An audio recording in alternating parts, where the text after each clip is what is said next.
The fluorescent hum never stops. Cold light washes over polished linoleum, sterile and unforgiving. Somewhere down the hall, a monitor beeps in steady triplets. The air smells like antiseptic and burnt coffee, the kind that sits in the pot since midnight, bitter and thick.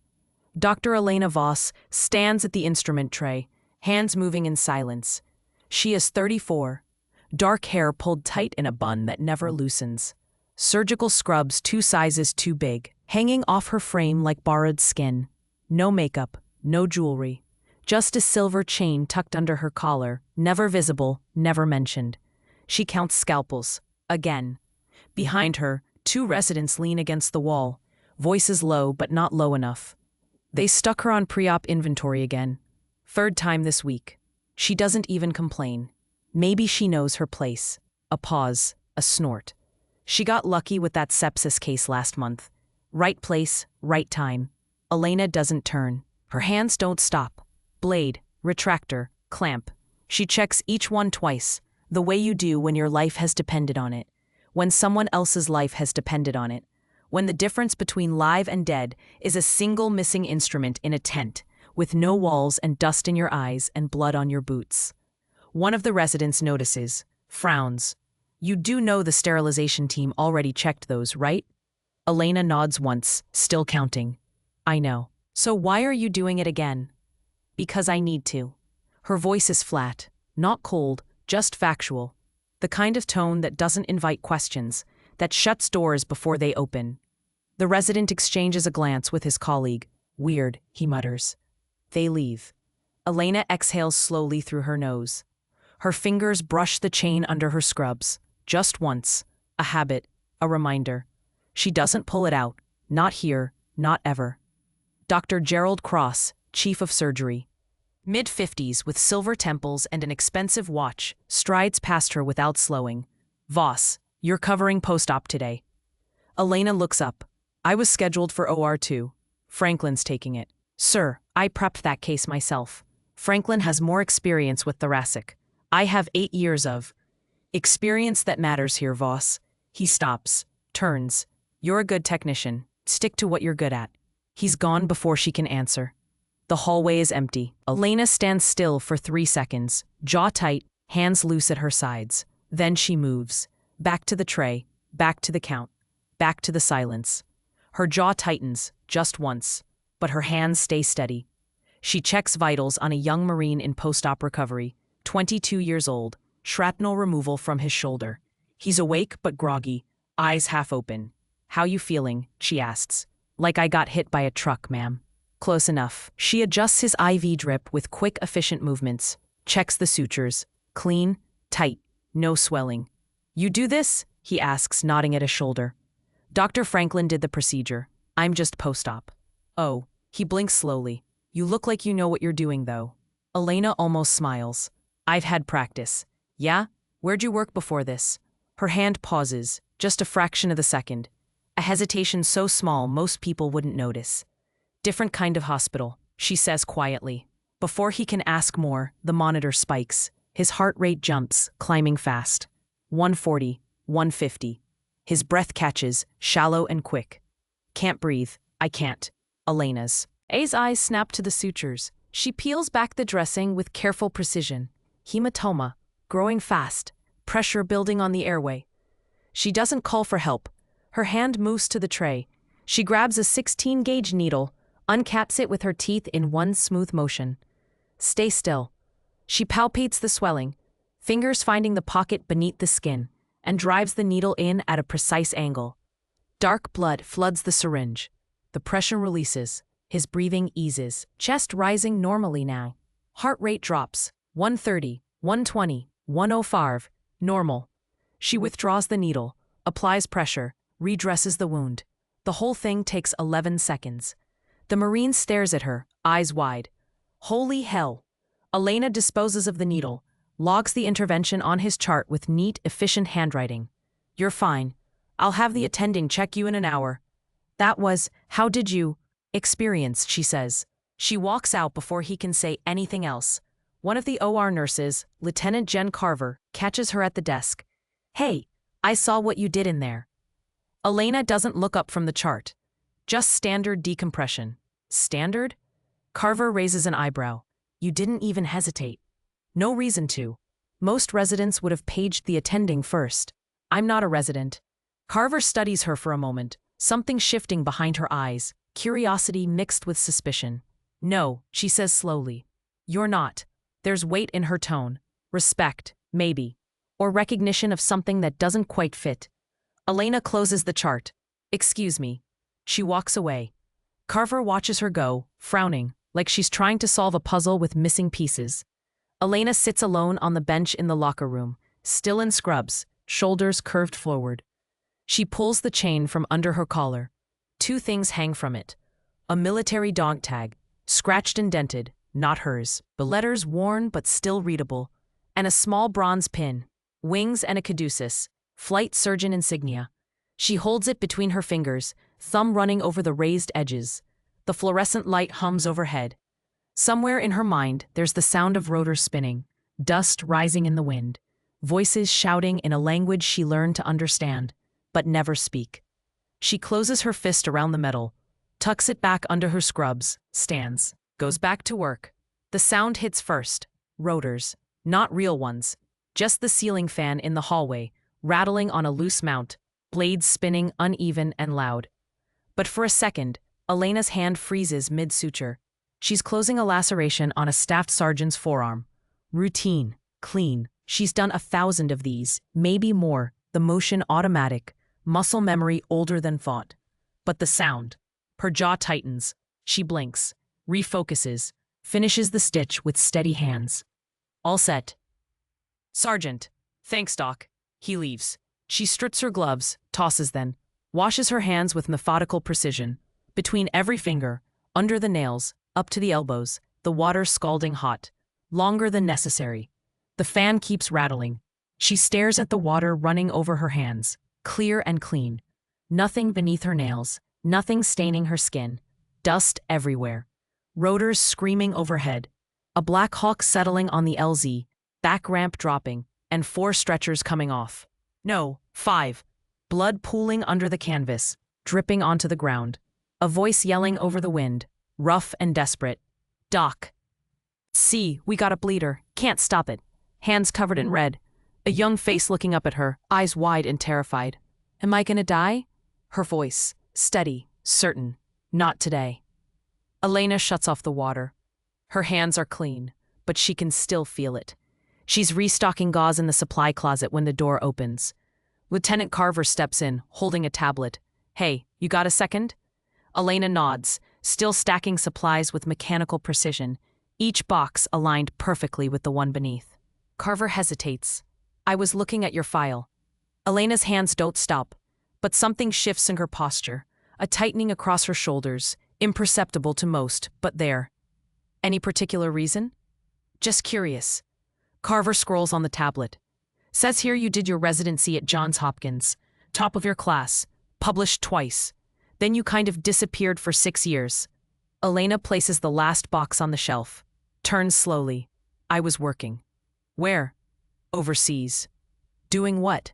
Medicine. Carver watches her, eyes narrowing slightly, reading the gaps between words. You don't talk much, do you? Not about things that don't matter.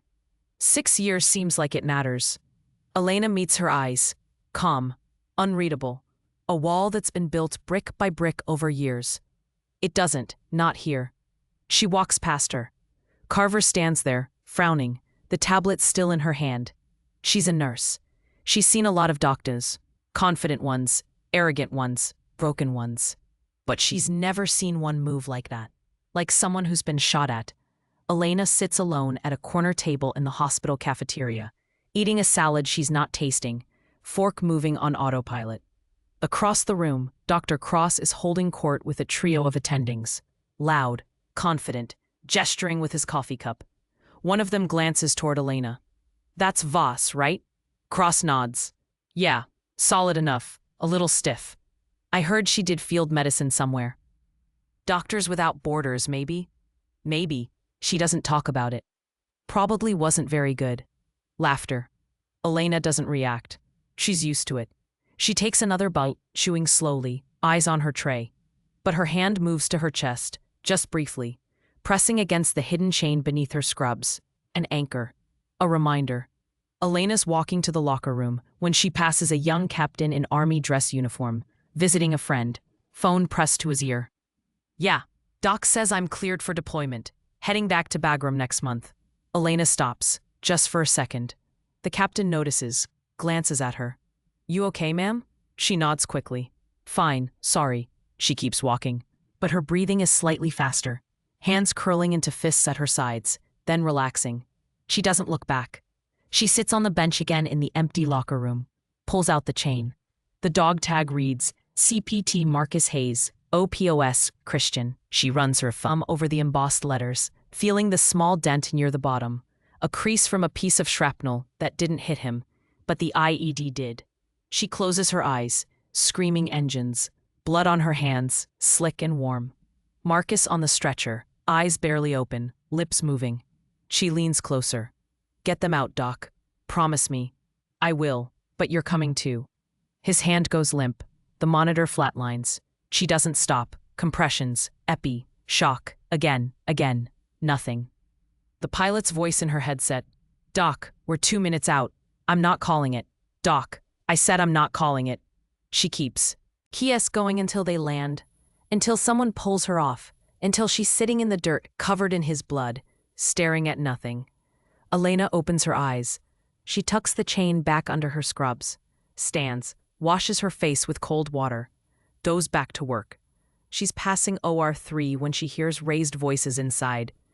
Can't get a line, veins are blown. Try the femoral. I can't find the landmark, he's coding. Elena stops. Her instincts scream at her to move. But she's not assigned to this case. She's not even supposed to be here. The voice inside gets louder. Panicked now. Someone page cross now. Elena's hand is on the door before she realizes it. She pushes it open. Chaos. A young soldier on the table, chest open, blood everywhere, pooling beneath him. The attending is trying to get vascular access. Failing. Hands shaking. Who the hell are you? He snaps. Elena doesn't answer. She moves to the table, eyes scanning, assessing, calculating in seconds, sees the problem immediately. You're too high. The femoral's compromised. Go for the subclavian. I didn't ask for your opinion. Move. There's something in her voice. Command, not request. The attending hesitates, then steps back. Elena takes the catheter, palpates the clavicle with 2 fingers, finds the groove, inserts at a 30-degree angle, smooth and fast. No hesitation. Flashback of blood, flashback of dust. The line threads. She secures it, flushes it. You're in. Push the fluids. A nurse does. Pressure stabilizes. Heart rate climbs. The monitor steadies. Everyone stares at her. Elena steps back, stripping her gloves. You're good, she says quietly. She walks out. Her hands are shaking now, not from fear, from memory. She leans against the wall in the hallway, eyes closed, breathing slow and deliberate. The door opens behind her. Lieutenant Carver steps out. That was incredible. Elena shakes her head. Just anatomy. That wasn't just anatomy. Carver's voice is quiet, certain. That was combat medicine. Elena looks at her, says nothing. Carver studies her for a long moment, piecing it together. Where were you really? Elena pushes off the wall. Somewhere else. She walks away. Carver watches her go. And this time, she's sure. The calm shatters. Sirens first. Distant, then close, then deafening.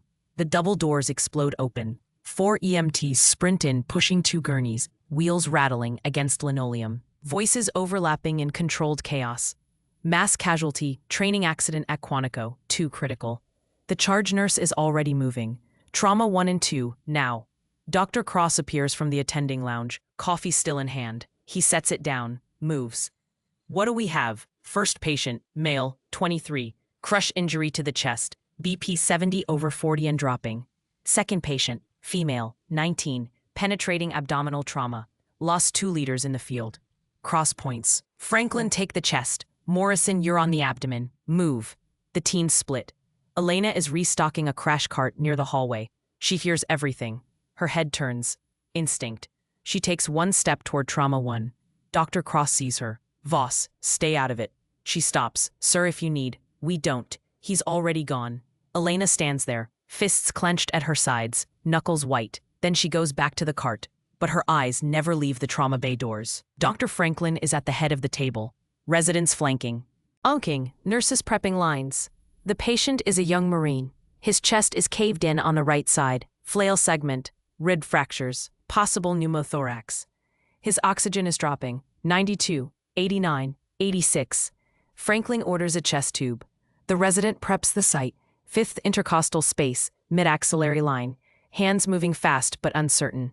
He makes the incision, pushes the tube in. Nothing. No rush of air, no blood. It's not draining, the resident says, voice tight. Franklin frowns. Reposition it. The resident tries, twists the tube. Still nothing. Oxygen, 81, 78. He's desatting. I can see that, Franklin snaps. Give me the scope. He tries to visualize the pleura. But the anatomy is distorted, swelling, hematoma. He can't see. Damn it. The monitor alarm screams. Oxygen 74%. Heart rate climbing. 140, 150. He's going to arrest. Elena hears the alarm. She moves without thinking. Pushes through the door. What the hell are you doing? Franklin spins on her. Elena ignores him. Eyes on the patient. She sees it immediately. The tube's too posterior. You're in the muscle, not the pleural space. I know where the damn tube is. You're in the muscle. Her voice is flat, certain. Pull it. I'll place it. You're not even assigned to this case. He's at 70%. You have 30 seconds before he codes. Franklin hesitates. The monitor screams louder. 68%. Elena doesn't wait for permission. She moves to the table. Gloves already on. She grabbed a pair on the way in. Scalpel. The scrub nurse looks at Franklin. Gives her the scalpel, Elena says. Something in her voice makes the nurse obey. Elena takes the blade, palpates the chest, finds the landmarks with 2 fingers pressing fern. 5th intercostal, mid-axillary, but she angles differently, slightly superior, hugging the rib. She makes a precise incision, no hesitation. No wasted motion, blunt dissection with her finger. She feels the pleura give, the tissue parting. Then she takes the tube, threads it in one smooth motion. Immediately air hisses out, then blood, dark, venous. The lung reinflates. Oxygen, 71, 76, 82, 89. Heart rate drops, 140, 125, 110. The alarm stops. Silence. Elena secures the tube with quick, efficient movements. Steps back. He's stable. Everyone in the room is staring at her. Franklin's face is pale. How did you? Elena strips her gloves, tosses them. Anatomy, she says quietly. She walks out. Dr. Morrison is operating on the abdominal trauma.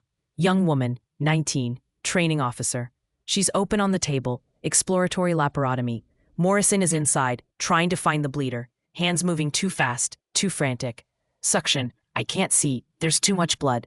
The anesthesiologist calls out. Pressure's dropping, 60 over palp. I know. Morrison's hands are shaking. I can't find the source. She's going to exsanguinate. I know.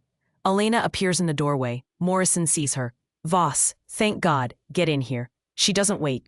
Gloves on, steps to the table, looks into the abdomen. Blood everywhere, pooling, obscuring everything. She doesn't panic. Her hand moves into the cavity, steady, confident, fingers spreading. She packs the upper quadrants with lap pads, clears the field, finds the spleen, shattered. Grade 4 laceration. Splenic arteries. Arteries torn, she says. I need a clamp. The scrub nurse hands her a Kelly. Elena reaches in, one hand stabilizing the spleen, the other finding the hilum, the junction where vessels enter. She clamps the artery. The bleeding stops. Pressure stabilizes. Morrison exhales, shoulders sagging. Jesus Christ. Elena looks at him. You need to mobilize the spleen and ligate the artery. Can you do that?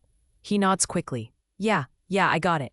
Then I'm out. She steps back, strips her gloves. Morrison stares at her. Where the hell did you learn to do that? Elena pauses at the door. Somewhere loud, she says. She leaves. Dr. Cross is waiting for her in the hallway. His face is unreadable. My office, now. Elena stands. Cross sits behind his desk. You want to explain what just happened out there? 2 patients were critical. I stabilized them. You inserted a chest tube without authorization. The patient was coding. Dr. Franklin was handling it. Dr. Franklin was in the wrong anatomical plane. Cross's jaw tightens. You don't get to make that call. Someone had to. You're a general surgeon, Voss. You're not trauma certified. You're not even on the trauma roster. Elena says nothing. Cross leans forward. I don't know where you worked before. I don't know what kind of operation you came from. But here, we have protocols. We have hierarchy. We have order. I understand. Do you? He stands. Because from where I'm standing, you just undermined 2 attendings in front of their entire teams. I saved 2 lives. That's not the point. Then what is? Silence. Cross stares at her. You're suspended from all OR duties pending review. You'll work post-op only. No patient contact beyond recovery. Elena's expression doesn't change. Understood, sir. She turns to leave. Voss, she stops. I don't know what you're hiding, Cross says, quietly. But whatever it is, it doesn't belong here. Elena looks back at him. You're right, she says. It doesn't. She walks out. Elena sits on the bench in the locker room. Her hands are steady, but inside, something is breaking. She pulls out the dog tag, reads the name. Marcus. I'm sorry, she whispers. The door opens. Lieutenant Carver steps in. I heard what happened. Elena doesn't look up. They're wrong, you know, Carver says. You did the right thing. Doesn't matter. It does. Carver sits beside her. You were deployed, weren't you? You were downrange. Silence, then barely audible. Yeah. Where? Helmand, Kandahar. Everywhere they needed a surgeon and didn't have one. Carver stares at her. You were a combat surgeon. Elena nods once. Why didn't you tell anyone? Because it doesn't matter here. Because they wouldn't understand. Because I didn't want to be that person anymore. But you are. Elena closes her eyes. I know. Elena moves through the rows of beds like a ghost. Quiet. Efficient, invisible, checking vitals, adjusting IVs, logging notes on charts with neat, precise handwriting. No one speaks to her. Word traveled fast. The surgeon who broke protocol. The one who got suspended. She's a liability now. She doesn't mind. This is easier. Safer. She's checking the dressing on a staff sergeant's leg wound when the door at the far end of the wing opens. A woman walks in, mid-20s, Army ACUs, captain's bars, right arm in a sling. Blonde hair pulled into a tight bun, jaw set, eyes scanning the room with practiced precision. She walks like someone who's been shot at. Elena notices, but she doesn't look up. The captain moves slowly down the aisle, glancing at each bed, searching. Then she stops, stares. Her face goes pale. Doc. Elena freezes. That voice. She knows that voice. Her head turns slowly. The captain is staring at her like she's seeing a ghost. Doc, is that you? Elena's throat tightens. I think you have me confused with someone else. No. The captain steps closer. Her voice is louder now, certain. No, I know you. Other patients are looking now. Nurses pausing. Elena's pulse spikes, but her face stays calm.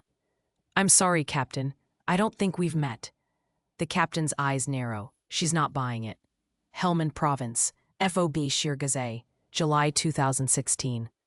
Elena's breath catches. You pulled me out of a burning Humvee after an IED strike. I had a punctured lung and a femoral bleed. You did a thoracostomy in the dirt with a ballpoint pen. Silence. The entire room is watching now. Elena's voice is barely a whisper. You're mistaken? No, I'm not. The captain's voice cracks. You saved my life. You and Captain Hayes. Elena flinches at the name. The captain sees it. You are her, she breathes. You're Major Voss. The room goes dead silent. Elena's heart is hammering now, but her face is stone. I'm not a major. I'm a civilian surgeon. Bullshit. The captain steps closer. Her voice is shaking. I was there. I remember your voice. I remember you telling me to stay awake. I remember you telling me I wasn't going to die in that desert. Elena's hands are trembling now. Captain, please. You're the angel of Helmand. The captain's voice is louder now. Reverent. That's what we called you. You saved 11 soldiers that day. 11. And you stayed on the ground for 9 hours straight. A nurse gasps. Elena shakes her head. That's not. You got a bronze star for it. The room erupts in whispers. Elena feels the walls closing in. I need you to stop, she says quietly. Why? The captain's eyes are filling with tears. Why are you hiding? Because I'm not that person anymore. Yes, you are. No. Elena's voice breaks. I'm not. Before the captain can respond, the door bangs open. Dr. Cross strides in, flanked by two attendings. What the hell is going on in here? The captain turns. Sir, I was just... Captain Riley, you need to leave, now. But, now. Captain Riley looks back at Elena. There's something in her eyes.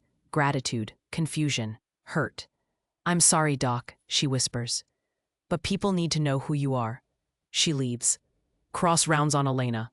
My office, 5 minutes. He's gone. Elena stands there, surrounded by stares. She can feel it all unraveling. Elena walks to Cross's office. Every step feels heavier. People are whispering. She catches fragments. Bronze Star, combat surgeon. Why didn't she say anything? She keeps walking. Cross is behind his desk. Two attendings stand by the wall. Elena enters, closes the door. Sit. She sits. Cross folds his hands. Is it true? Silence. Dr. Voss, answer the question. Yes. The word falls like a stone. Cross exhales slowly. You were military. Yes. A combat surgeon. Yes. For how long? 6 years.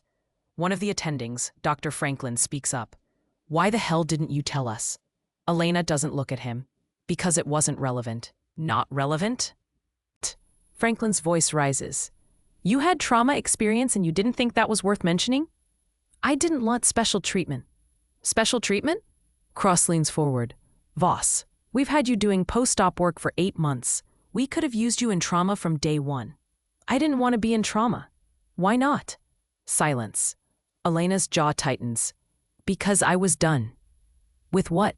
With all of it. Her voice is quiet. Hard. I did my time. I saw enough. I wanted something normal, something clean.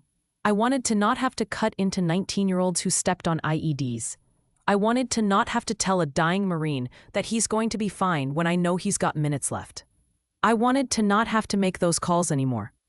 The room is silent. Cross stares at her. You should have told me. I know. You lied on your application. I omitted. That's the same thing. Elena says nothing. Franklin speaks again. What rank were you? Major. And you left? Yes. Why? Elena's hand moves to her chest, to the hidden chain. Because I lost someone I couldn't save. Her voice cracks on the last word. No one speaks. Cross sits back. He looks tired suddenly. I need to report this. Elena nods. I understand. You'll probably be terminated. I understand. Jesus, Voss. Cross rubs his face. You could have been running trauma here. You could have been teaching residents. Instead, you've been cleaning instruments and doing post-op charts. I chose that. Why? Because I needed to be no one for a while. The words hang in the air. Cross looks at her for a long time. Get out, he says quietly. I need to make some calls. Elena stands, walks to the door. Voss. She stops. For what it's worth, Cross says, you're a hell of a surgeon. Elena doesn't turn around. Thank you, sir. She leaves. The whispers are louder now. She can feel eyes on her. A resident steps in front of her. Is it true? You were deployed? She doesn't answer. A nurse approaches. My brother was in Helmand. Did you know a Sergeant Marcus Hayes? Elena stops. Her face goes white. I have to go. She pushes past them. She's packing her things in the locker room, slowly, methodically. Her hands are shaking. The door opens. Lieutenant Carver steps in. They're talking about you everywhere. Elena doesn't look up. I know. Captain Riley is telling everyone you saved her life. I know. People are saying you're a hero. Elena stops, looks at her. I'm not. Why not? Because heroes don't run. Carver steps closer. What are you running from? Elena closes her locker. Ghosts. Before Carver can respond, both their pagers go off. Code Blue. Trauma Bay 1. Mass casualty inbound. They look at each other. Elena shakes her head. I'm suspended. I don't care. Carver grabs her arm. People are dying. You're a trauma surgeon. Move. Elena hesitates. Then she runs. The sirens are deafening now. 4 ambulances. No, 5. The double doors explode open and chaos floods in. Gurneys. Blood. Shouting. A convoy hit an IED during a training exercise at Quantico. Multiple casualties. All critical. Dr. Cross is already barking orders. Get me counts. How many critical? 7, sir. Jesus Christ. He points. Franklin, Bay 1. Morrison, Bay 2. Someone page anesthesia. They're already maxed out. Then get more. Elena and Carver arrive at a dead run. Elena's eyes sweep the scene. 7 gurneys. All bleeding. All crashing. Her training kicks in. She sees it all at once. The one with the airway compromise. The one with the tension pneumo. The one with the open abdomen. Triage. Prioritize. Execute. She starts moving toward the nearest gurney. Dr. Cross sees her. Voss, what the hell are you doing here? Helping. You're suspended. We have 7 criticals and 4 attendings. You need me. Cross hesitates, just for a second. Then he nods. Bay 3, go. Elena moves. The patient is a young specialist. Female, 20 years old. Penetrating chest wound. Left side, bubbling. Sucking chest wound. Her oxygen is plummeting. Elena doesn't wait for orders. I need an occlusive dressing, a 14-gauge needle, and a chest tube kit. Now. The scrub nurse moves. Elena cuts away the uniform, exposes the wound. It's big, ragged. Entry wound from shrapnel. She can hear air sucking in and out with every breath. Occlusive dressing. The nurse hands it over. Elena seals the wound. Tape on 3 sides. Lets air escape but not enter. Oxygen stabilizes, barely. But she's still crashing.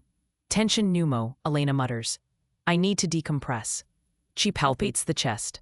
Finds the second intercostal space. Mid-clavicular line. Preps the needle. No hesitation. She drives it in. There's a hiss of air under pressure. The patient's chest rises. Oxygen climbs. Chest tube. Now.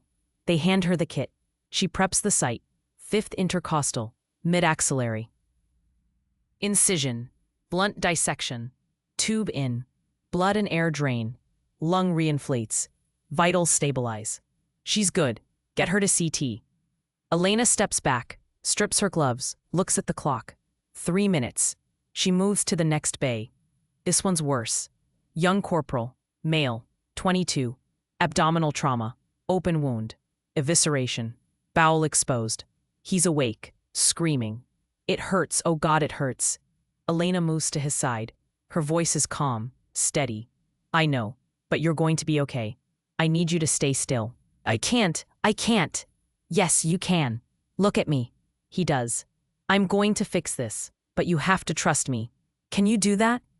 He nods, tears streaming. Elena looks at the nurse.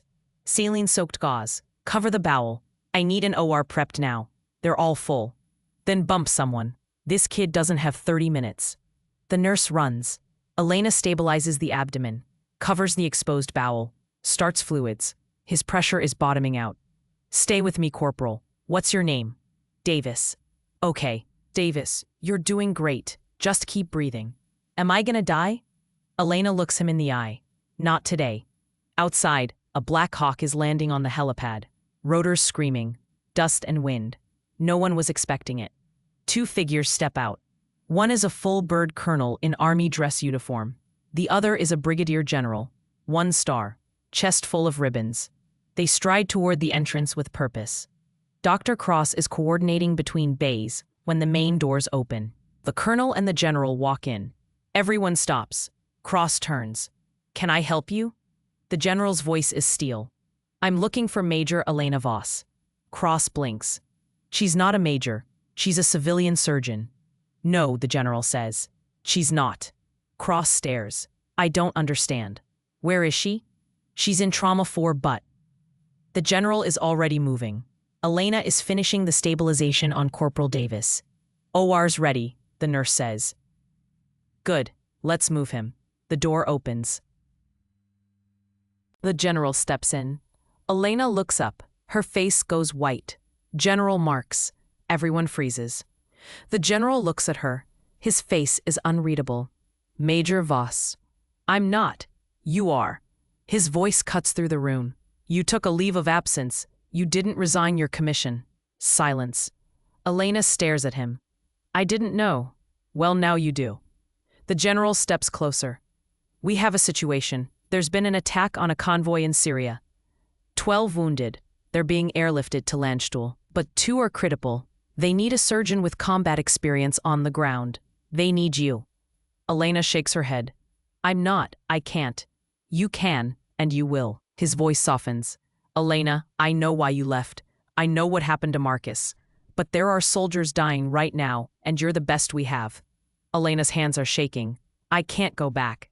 I'm not asking you to go back. I'm asking you to do what you do best. Save lives. She looks at Corporal Davis, unconscious now. Stable. Then, back at the general. I don't have a choice, do I? You always have a choice, Major. But you and I both know what the right one is. Elena closes her eyes. Breathes. Opens then. When do I leave? 2 hours. She nods. The general turns to Dr. Cross. You've had one of the finest combat surgeons in the Army working post-op for 8 months. I suggest you reconsider your staffing decisions. Cross's face is pale. I didn't know. Now you do. The general turns back to Elena. Transport leaves at 1200. Don't be late. He walks out. The room is silent. Elena looks at Cross. I'm sorry I didn't tell you. Cross just shakes his head. Go save lives, Major. Elena nods. She walks out. Elena sits on the bench in the locker room. Her duffel is packed. She pulls out the dog tag, reads the name. Marcus. I'm going back, she whispers. I don't know if I'm ready, but I'm going. She tucks it back under her shirt. Stands. The door opens. Captain Riley steps in. I heard, she says quietly, about Syria. Elena nods.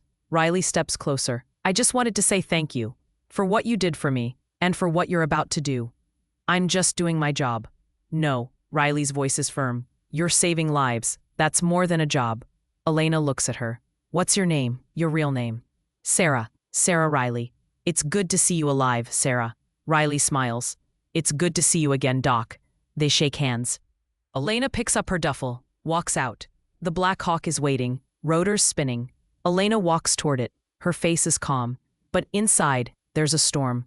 She climbs in. The door closes. The helo lifts off. And as it rises, she looks down at the hospital, at the place she tried to hide, at the person she tried to forget.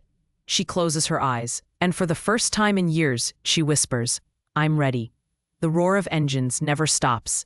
Elena sits alone in the cargo hold, back against the bulkhead, duffel between her feet. Around her, 3 medics, 2 flight nurses, a physician assistant, all of them young, all of them watching her.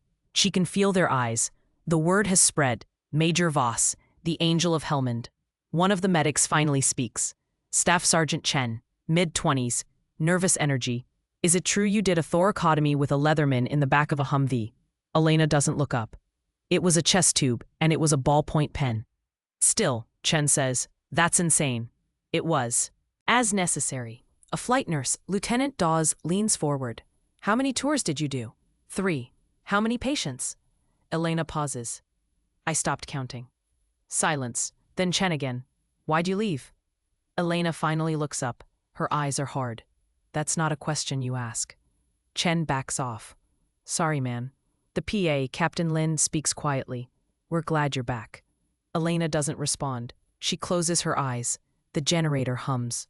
The lights flicker. Blood on every surface. 4 tables. 4 patients, all critical. Elena moves between them like a machine. Chest tube, laparotomy, fasciotomy, amputation. No time to think, just act. Her scrubs are soaked. Her hands are red. A voice behind her. Doc, we got another bird inbound. 3 urgent surgical. She doesn't stop. Put them in triage. I'll get there. Doc, you've been operating for 11 hours. I'll get there. The voice doesn't argue. She finishes the fasciotomy, closes, moves to the next table. A young private, 19. Shrapnel to the abdomen. She's elbow deep in his belly, trying to find the bleeder. Her hands are shaking now, not from fear, from exhaustion. Doc, his pressure's dropping. I know. Doc, I said I know. She finds the artery, clamps it, ligates it, pressure stabilizes. She closes, steps back, looks at the clock. 03:42. She's been on her feet for 16 hours, a hand on her shoulder. Captain Marcus Hayes, anesthesiologist, her partner, her best friend. You need to rest. I'm fine. Elena, I'm fine. He looks at her, sees the exhaustion, the cracks. You can't save everyone. She looks at him. I have to try. Elena opens her eyes. The cargo hold is dim, quiet. The PA is watching her. You okay, ma'am? Elena nods. Fine, but her hand moves to the chain under her shirt, to the dog tag. Marcus. The C-17 lands. They're rushed into the hospital. 2 critical patients are already on tables. Elena doesn't waste time. She scrubs in. The patient is a sergeant, male, mid-20s, penetrating abdominal trauma, hypotensive, tachycardic. Elena opens him, blood everywhere. She packs the quadrants, identifies the injuries, liver laceration, mesenteric tear, possible splenic involvement. She works quickly, efficiently. Her hands don't shake, not anymore. 2 hours later, he's stable. She closes, steps back. The OR team is staring at her. That was incredible, one of the residents whispers. Elena strips her gloves. It was routine. She walks out. General Marks is waiting for her in the corridor. Major. Sir. Good work in there. Thank you. He studies her. How are you holding up? I'm fine. Elena. His voice is softer. You don't have to pretend. Not with me. She stops, looks at him. I don't know how to do this anymore. Do what? Pretend like it doesn't hurt. Pretend like every time I open someone up I don't see Marcus on that table. Marcus is silent. He died because I couldn't save him, she continues. Her voice is shaking now. I had him right there, right in front of me, and I couldn't stop the bleeding. I couldn't. Her voice breaks. She turns away. Mark steps closer. It wasn't your fault. It was. I was his surgeon. I was responsible. You did everything you could. It wasn't enough. Silence. Marks puts a hand on her shoulder. Marcus wouldn't want you to carry this. I don't have a choice. Yes, you do. His voice is firm. You can keep running, or you can honor. Re him by doing what he would have wanted, by saving the ones you can. Elena closes her eyes, breathes. I'm tired, sir. I know. I don't know how much longer I can do this. You don't have to do it forever, just today. She opens her eyes, looks at him. Just today, she repeats quietly. He nods. Just today. Elena sits alone, coffee in hand, staring at nothing. The door opens. Captain Riley walks in. Hey. Elena looks up. Sarah, what are you doing here? General Marks called me. Said you might need a friendly face. Elena almost smiles. You didn't have to come. I know. Sarah sits across from her. But I wanted to. Silence. Then Sarah speaks. Can I ask you something? Go ahead. Why did you hide? After everything you did, why didn't you tell anyone? Elena looks at her coffee. Because I didn't want to be the hero. I just wanted to be normal. But you're not normal. You're extraordinary. I'm broken. Sarah shakes her head. No, you're human. There's a difference. Elena's eyes fill with tears. She blinks them away. I lost someone, she says quietly. Someone I cared about. And I couldn't save him. And every time I walk into an OR, I see his face. I hear his voice. I feel his blood on my hands. What was his name? Marcus. What happened? Elena is silent for a long time. Then she speaks. An IED strike. 3 casualties. One of them is Marcus. Elena is in the surgical tent when they bring him in. Her hands freeze. No. No, no, no. No. She runs to the table. He's unconscious, bleeding from the abdomen. Shrapnel. Arterial. She's already gloved. She opens him. Blood everywhere. She's trying to find the source, but there's too much, too many injuries. She's packing, clamping, ligating, but she can't stop it. Come on, Marcus, stay with me. His pressure drops. Don't you dare die on me. She's doing compressions now. Marcus. The monitor flatlines. She keeps going. Someone pulls her back. Doc, he's gone. No. Doc, I said no. She's screaming now. But he's gone. And she's covered in his blood. Elena is crying. Sarah reaches across the table, takes her hand. I'm sorry. Elena wipes her eyes. He told me to get everyone else out. He made me promise, and I did. But I couldn't get him out. It wasn't your fault. It was. No, Sarah's voice is firm. You did everything you could. You saved 11 people that day. 11, including me. Elena looks at her. But I lost one. And that one haunts you. Every day. Sarah squeezes her hand. Then honor him. By living. By saving others. By not giving up. Elena closes her eyes. Breathes. I don't know if I can. You can, because you already are. Dr. Cross sits behind his desk. Across from him, General Marks, Captain Riley, and Lieutenant Carver. Cross looks uncomfortable. I don't know what to say, he begins. I had one of the best trauma surgeons in the military, working post-op for 8 months. I failed her. General Marks nods.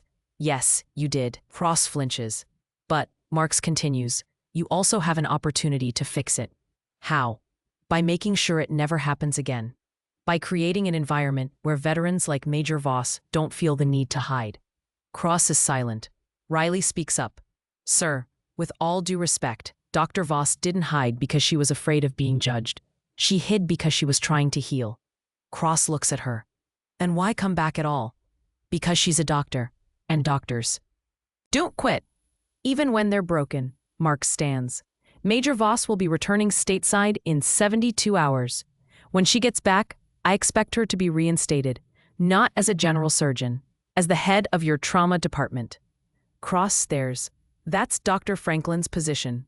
Not anymore. You can't just... I'm not asking, Dr. Cross. Major Voss is still an active duty officer. This is a military hospital, and she's the best you have. Marks turns to leave, then stops. One more thing. I want a formal apology. From you, from Franklin, from everyone who dismissed her. Cross swallows. Yes, sir. The news spreads fast. Dr. Franklin is in the middle of a case when he's pulled out by administration. What the hell is this? He's holding a memo. I'm being reassigned? The hospital administrator, a colonel, doesn't blink. Effective immediately, Major Voss will take over as chief of trauma. She's been gone for a week. And in that week, she saved 14 lives in Landstuhl. She's earned it. I've been here for 6 years. And you missed a subclavian line placement that nearly killed a Marine. Major Voss fixed it in under 30 seconds. Franklin goes pale. You're being moved to general surgery. It's not a demotion, it's a reallocation. Franklin stares at the memo, then he crumples it, walks away. The residents are buzzing. Did you hear? Voss is coming back. As what? Chief of trauma. No way. Franklin's out. One of the residents who mocked her in the beginning sits quietly, staring at his tray.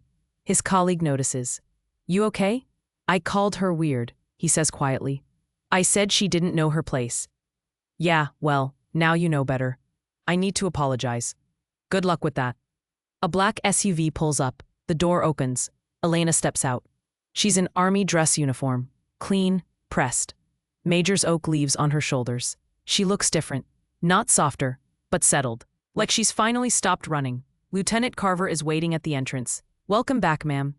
Elena smiles. A real smile. It's good to be back. You ready for this? Elena looks at the hospital. No, but I'll figure it out. They walk inside together. People stop, stare, whisper. Elena walks past them all, head high, not arrogant, just present. She's not hiding anymore. One of the nurses approaches. Major Voss, I just wanted to say. It's okay, Elena says gently. You didn't know. I should have. Maybe, but now you do. The nurse nods, eyes wet. Elena keeps walking. The entire trauma team is assembled. Dr. Cross stands at the front. I want to introduce you to someone, though most of you already know her. Elena steps forward. This is Major Elena Voss. She'll be taking over as Chief of Trauma, effective immediately. Silence. Then someone starts clapping. Then another. Then the whole room. Elena's throat tightens. She nods. Thank you. Cross steps aside. She's all yours, Major. Elena faces the team. I know most of you have questions. I know I wasn't honest about who I was, and for that, I apologize. She pauses. But I'm here now, and I'm not going anywhere.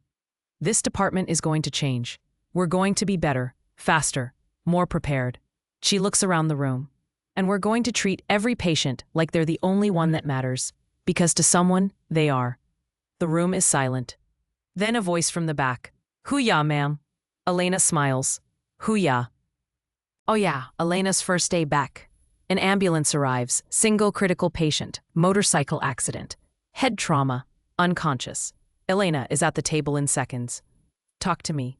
GCS 6, unequal pupils, BP dropping. Get me a CT, now, and page neurosurgery. She works fast, stabilizes the airway, bolus fluids, scans ordered. The team moves like a machine around her. One of the residents watches in awe. She's incredible, he whispers to Carver. I know, Carver says. I tried to tell you. Dr. Franklin is leaving for the day when he sees Elena. He stops. She stops. They stare at each other. I owe you an apology, he says quietly. Elena nods. Yes, you do. I underestimated you. I dismissed you. I was wrong. Yes, you were. He looks down. For what it's worth, You're a better surgeon than I'll ever be. I know. He blinks, then almost smiles. You don't pull punches, do you? Not anymore. He nods. Good luck, Major. He walks away. Elena watches him go. It's small, but it's hers. She sits at the desk, pulls out the dog tag, reads the name. Marcus. I think I'm going to be okay, she whispers. I think I'm finally going to be okay. She tucks it back under her uniform, turns to the stack of charts on her desk, and gets to work. The fluorescent lights hum. The same sound, the same light, but everything is different. The trauma wing is busier now, more organized, more alive. A new protocol board hangs on the wall. VOS protocol, rapid trauma response. Underneath, a photo of Elena in uniform. She's become a symbol, not of heroism, of persistence. Elena stands at the head of a table, teaching a group of residents. Speed matters, but precision matters more. You can be fast and wrong, or fast and right. Choose right. The residents nod, scribbling notes. One of them asks, "What if you don't have time to be precise?" Elena looks at her. Then you make time. You slow down your mind. Even when the world is screaming, you breathe and you do the next right thing. She demonstrates on a training mannequin, chest tube placement, start to finish. 11 seconds. The residents stare. Practice until it's muscle memory. Then practice more. Elena walks through the hallway. People greet her now. Smile. Respect in their eyes. She's not invisible anymore. A young nurse stops her. "Ma'am, I just wanted to say thank you." "For what?" "My brother was one of the soldiers you saved in Syria. He's home now, because of you." Elena's throat tightens. What's his name? Corporal Davis. Elena remembers. The open abdomen, the kid who asked if he was going to die. She smiles. "Tell him I said hi." "I will." The nurse walks away. Elena stands there for a moment, breathing, grateful. Elena sits across from General Marks and a congressional aide. "We're drafting new legislation," the aide explains, "to improve mental health support for combat medics and surgeons. We'd like you to testify." Elena hesitates. "I'm not a politician." "No," Mark says. "But you're a voice people will listen to. You've lived it." She's quiet for a moment, then nods. "Okay, I'll do it." Elena sits on a bench, eating lunch alone. Captain Riley approaches. "Mind if I sit?" "Go ahead." Riley sits. "I heard about the congressional testimony." Elena nods. News travels fast. "It's a big deal. It's terrifying." Riley smiles. "You'll do great." They sit in comfortable silence. Then Riley speaks. "I'm getting deployed again." Back to Syria. Elena looks at her. "When?" "2 weeks. You ready?" "I think so." Riley pauses. "I wanted to thank you for everything." "You already did." "I know, but I mean it. You gave me my life back. Twice." Elena's eyes are soft. "Just do me a favor. Anything. Come home." Riley's voice is thick. "I will." They shake hands. Riley leaves. Elena watches her go. Elena is finishing paperwork when there's a knock. "Come in." The door opens. An older man steps in, late 50s, graying hair, 2 stars on his shoulders, Major General. Elena stands immediately. "Sir." "At ease, Major." He closes the door. "I'm General William Hartley. I wanted to meet you." "It's an honor, sir." He looks around the office. "I've been hearing a lot about you." "Good things, I hope." He smiles slightly. "Exceptional things." He sits. "I'm here because we're forming a new rapid response surgical team. Combat zones, high-risk areas, the best of the best." Elena's chest tightens. "Sir, I want you to lead it."